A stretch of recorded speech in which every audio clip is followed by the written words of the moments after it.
الحمد لله والصلاة والسلام على رسول الله وعلى آله وصحبه ومن والاه. سورة الماعون سورة مكية، وهروها بيدغوتري سورة الدين، وهروها سورة أرأيته، وهروها سورة التكذيب، وهروها سورة اليتيم. دیارە لە گرنگترین مەبەستەکان لەو سوورەتەدا بریتیە لە ئایا ئەو کەسەی کەوا ڕۆژی قیامەت بە درۆ دەزانی حاڵەتەکەی چەندە جێگای سەرسوڕمانە و هەروها کار و کردەوەکانیان چەندە ناڕەوا و ناڕێکە. بسم الله الرحمن الرحیم ئەرەئەیتە الذی یکەذب بالدین، ئایا ئەو کەسەت بینی کەوا ڕۆژی قیامەت کە بریتیە لە ڕۆژی سزا و پاداشت، ئایا ئەو کەسەت بینی کە ئەو ڕۆژە بە درۆ دەزانی؟ تەبعەن کە کەسێکیش باوەڕی بە ڕۆژی قیامەت نەبی بێگومان جۆڕایەلی فەرمانەکانی ئەڵڵا تەعالا ناکە و خۆی لە قەدەغەکراوەکان ناپارێزی. کەواتە دین لێرە بە معنای ئەلجەزاء دێ کە یەکێک لە ناوەکانی ڕۆژی قیامەت یەوم الدینە. لێرەدا ئەو کەسەت بینی کەوا ڕۆژی پاداشت و سزا کە ڕۆژی قیامەتە بە درۆ بزانی. و هەندێک لە مفەسرین دەڵێن دین لێرە بە معنای دین دێواتە بە معنای ئیسلام دێ. ئەو کەسەت بینی کەوە ئیسلام بە درۆ دەزانی. دیارە ئەڕائەیتەش بە دوو شێوە لێکیان دایتەوە زانایان. ئەڕائەیتە واتە ڕوئیەکی بەسەری، ئەو کەسەت بینی کەوا مکەذیبە ئەو ڕۆژە بە درۆ دەزانی، یان بە معنای ئەوە دێ ئەخبیرنی هەواڵم پێ بدە ئەو کەسە چێە کەوا ڕۆژی قیامەت بە درۆ دەزانی.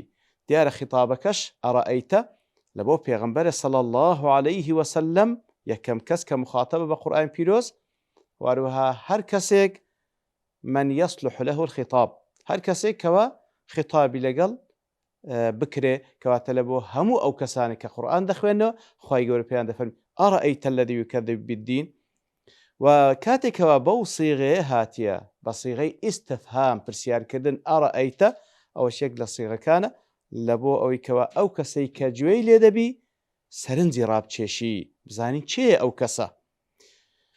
ئیبن عەتیە دەفەرمی طبعاً کەسێک کەوە یکەذب بالدین، ئەو کەسەی کەوە ڕۆژی قیامەت بە درۆ بزانی، بێگومان ئەو کاروبارانە و ئەو هەڵسوکەوتانەی لێ دێتە جێ و لێی بەدی دەکرێ کەوا شتی ناڕێکن. لێ لە دوای دەفەرمی فذلك الذي يدع اليتيم، ئەو کەسە چێە کەوا ڕۆژی قیامەت بە درۆ دەزانی. يدع اليتيم واتە یەک لە صفاتەکانی ئەو کەسەی ئەوەیە کەوا زۆر بە توندی پاڵ بە یەتیم وەدەنێ و هەروها ڕێزی لێنانێ و ئازاری دەدا.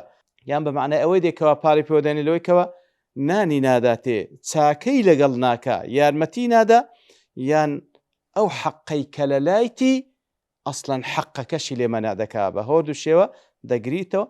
کەواتە کەسێکەوە بەو شێوەیە هەڵسوکەوت لەگەڵ یەتیم بکە، بێگومان ئەوە بەڵگەی لەسەرەوەی دڵەکەی زۆر ڕەقە. فعلا هەر ئەوەش تەوەقوع دەکرێت لەگەڵ کەسێک کە ڕۆژی قیامەت بە درۆ بزانی دڵی زۆر ڕەقە، چونکە لە مقابلدا ئینسانی ئیماندار کەسی بەڕەحمە و هەروها یەک لە وەسائل و هۆکارەکان کەوا دەبیتە مایەی دڵنەرم بوون، پێغەمبەر صلی الله عليه وسلم دەفەرمی ئیمسەح ڕەئس اليەتیم، دەست بەسەر سەری یەتیم دابینە، کەوە تعبیرە طبعا دەست بەسەر سەری دابینە بە فعلی و تعبیریشە لەسەر ئەوەی کەوا دڵسۆز بە لەگەڵی، بەڕەحم بە بەزەیی بە لەگەڵی. وصفەتی دووەمیش کە لێرەدا باز دەکا ولا يحض على طعام المسكين، واتە ئەو کەسە نەخۆی و نە دەوروبەر و نە کەسیش هان دەدا کەوا نانی فەقیر بدا، نان بداتە کەسێکی نەدار و نان بداتە کەسێکی هەژار، کەواتە نە بەخۆی نە خەڵکیش هان دەداتن کەوا نانی کە هەژاران بدا، کەوەش بەڵگەیە لەسەر بخلن بالمال، کەسێکی چاوچنۆکە ماڵ لە دەستی دەرناچی، کە ئەوەش هەر نیشانەی ئەو کەسەیەکەوە درۆ دەکا بە ڕۆژی قیامەت و پێی ڕاست نییە. و کاتێک کە دەفەرمی طعام المسكين، خوای گەورە نانەکەی هەردای ئیضافە کردە لە بۆ مسکینەکەی دایتە پاڵ ئەو، واتە بەڵگێ لەسەر ئەسڵن ئەو نانە مستحقە بدرێتە کەسێکی نەدار و هەژار. لە مقابلدا تەمەشاکەوە صفەتی کەسانێکە کەوا ڕۆژی قیامەت بەڕاست نازانن، لە بەرامبەردا صفەتی ئیمانداران چییە؟ هەم بەخۆیان بەڕەحمن وتەواصەو بالمەرحەمە، وەسیەتی یەکتری دەکەن کەوا بەڕەحم بن لەگەڵ یەکتری. لێرەدا پرسیارێک دێتە پێش، باشە لەبەرچی ئەو دوو صفەتە باز دەکاتن لە صیفاتی ئەو کەسانێکەوە باوەڕیان بە ڕۆژی قیامەت نییە؟ لە وەڵامدا دەڵێن ئەوە دوو نمونەیە، خوای گەورە دوو نمونە لە هەڵسوکەوتیان لەومان باز دەکاتن. معنای ئەوە نییە ئیشی خراپی تریان نییە، ئیشی خراپی تریشیان هەیە، لێی دەوەشێت و هەموو خراپەیەک کە ئیمانی بە قیامەت نەبی، بەڵام ئەوە وەکو نمونەیە کە هینێتیەوە خوای گەورە سوبحانەهو وتەعالە کە ئەو دوو صیفەتەش هەم شتێکەکەوە لە ڕووی شەرعەوە زۆر شتێکی قەبیح و ناشرینە، و هەروەها لە ڕووی مروءەت و پیاوەتی و ئینسانیەتیش شتێکی خراپە.